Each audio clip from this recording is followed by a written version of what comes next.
అధ్యక్షుడు రాంబాబును సత్కరిస్తున్న ఎమ్మెల్యే నల్లమిల్లి రామకృష్ణారెడ్డి తూర్పు గోదావరి జిల్లా అనపర్తి నియోజకవర్గం రంగపేట మండలం దొడ్డిగుంటి గ్రామంలో మత్స్యకార సహకార సంఘం ఎన్నికల్లో బీజేపీకి చెందిన గుత్తల రాంబాబు అధ్యక్షుడిగా ఎన్నికయ్యారు. ఈ సందర్భంగా ఎమ్మెల్యే నల్లమిల్లి రామకృష్ణారెడ్డి మీడియాతో మాట్లాడుతూ ప్రజాస్వామ్యంలో ఓటు హక్కు కీలకమన్నారు. అక్రమాలు, బెదిరింపులు, గందరగోళం సృష్టించే ప్రయత్నాలు చేసినప్పటికీ ప్రజలు అభివృద్ధిని ఎంచుకుని కూటమికి మద్దతు ఇచ్చారన్నారు. అనంతరం నూతన పాలక వర్గాన్ని సత్కరించి శుభాకాంక్షలు తెలిపారు. సొసైటీ అభివృద్ధికి కలిసికట్టుగా కృషి చేయాలన్నారు. ఈ కార్యక్రమంలో నాయకులు ఆళ్ల గోవిందు, ఎలుగుబంటి సత్యబాబు, ఉండ్రాపు శ్రీనివాస్, గిరిజాల సత్యబాబు, కొమ్మాన రాంబాబు తదితరులు పాల్గొన్నారు. నమస్కారం. ఈరోజు దొడ్డుగుంట మత్స్యకార సంఘానికి జరిగిన ఎన్నికల్లో కూటమి అభ్యర్థిగా పోటీ చేసిన భారతీయ జనతా పార్టీ నాయకుడు శ్రీ రాంబాబు గారు, గుత్తుల రాంబాబు గారు ప్యానల్ ఘన విజయం సాధించడం జరిగింది. ముఖ్యంగా ఈ సహకార సంఘంలో 274 ఓట్లు గతంలో నమోదై ఉన్నాయి. ఈ 274 ఓట్లలో ఈరోజు కూటమికి ఉన్న ఓట్లు 40 నుంచి 50 మాత్రమే కూటమి సానుభూతి పరులు. మిగిలిన ఓట్లన్నీ వైఎస్ఆర్సీపీ సానుభూతి పరులే. గత 40-50 సంవత్సరాలుగా ఈ మత్స్యకార సంఘం గతంలో కాంగ్రెస్ పార్టీ, తర్వాత వైఎస్ఆర్సీపీ అధీనంలోనే ఉందో తప్పించి ఎప్పుడూ కూటమికి కానీ తెలుగుదేశం పార్టీకి కానీ ఇక్కడ గెలిచిన పరిస్థితి లేదు.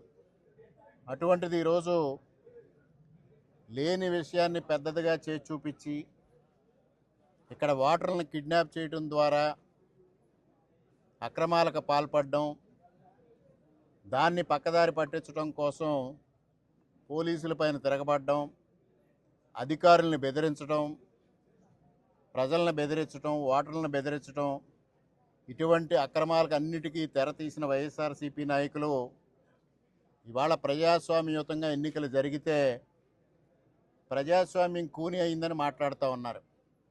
ముఖ్యంగా ఇవాళ మాట్లాడే వైఎస్ఆర్సీపీ నాయకులకి ప్రజాస్వామ్యం అంటే ఏంటి, ఎన్నికల ప్రక్రియ అంటే ఏమిటి, రాజ్యాంగం అంటే ఏమిటి, చట్టం అంటే ఏమిటి, న్యాయం అంటే ఏమిటి అనే విషయాలపైన కనీస పరిజ్ఞానం లేని వ్యక్తులు. ముఖ్యంగా ఎక్కడైనా ఎన్నికల విషయంలోకి వస్తే ప్రతి ఒక్కరూ గమనించాల్సింది, ఎక్కడైనా ఒక పోలింగ్ బూత్లో అక్రమాలు జరిగి కానీ లేదంటే రిగ్గింగ్కి పాల్పడి కానీ దాన్ని రద్దు చేసి మరలా రీపోలింగ్ నిర్వహిస్తే మొత్తం ఓట్లకి నిర్వహిస్తారా, లేకపోతే ముందు రోజు వచ్చిన ఓట్లు మాత్రమే నిర్వహిస్తారనే విషయాన్ని గ్రహించాలి. ఓటు అనేది ఓటరు యొక్క ప్రాథమిక హక్కు, దాన్ని వినియోగించుకోవాలి.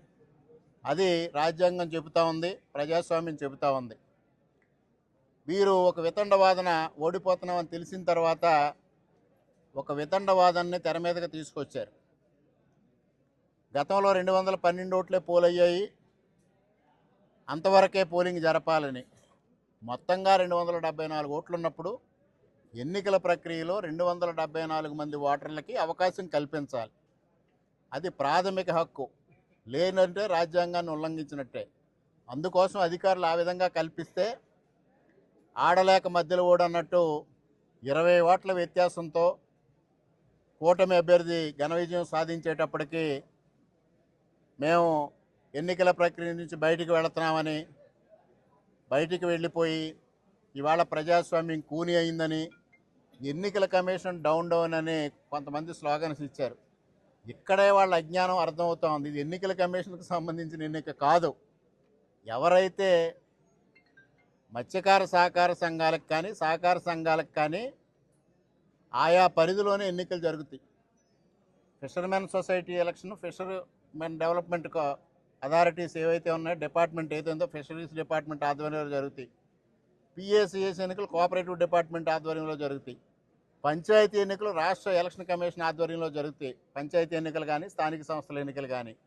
వీళ్ళకి ఎన్నికల కమిషన్కి మిగిలిన వాటికి వ్యత్యాసం తెలియని వ్యక్తులందరూ వచ్చి వాళ్ళకి రాజ్యాంగం గురించి, ప్రజాస్వామ్యం గురించి మాట్లాడితే వీళ్ళందరికీ ఏంటంటే నవ్విపోదురు నాకేటిగాక అనే మనస్తత్వం ఉన్న మనుషులు.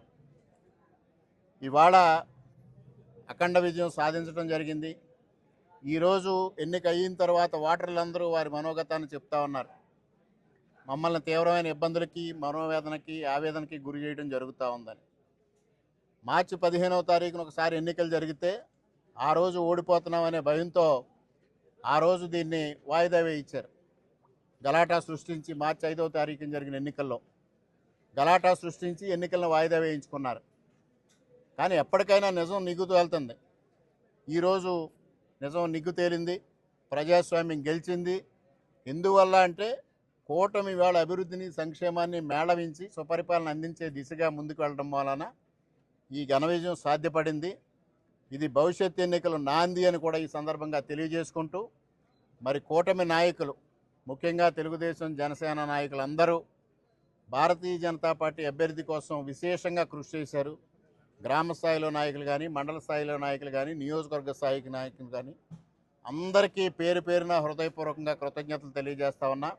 అదేవిధంగా కూటమి పైన అత్యంత విశ్వాసంతో కూటమి అభ్యర్థిని గెలిపించిన ఓటర్లందరికీ శిరస్సు వంచి పాదాభివందనం చేస్తూ, ఎన్నికలు సక్రమంగా నిర్వర్తించడానికి కృషి చేసిన జిల్లా అధికార యంత్రాంగానికి, మండల అధికార యంత్రాంగానికి, ఫిషరీస్ డిపార్ట్మెంట్ వారికి అందరికీ పేరు పేరున హృదయపూర్వకంగా కృతజ్ఞతలు తెలియజేసుకుంటూ సెలవు.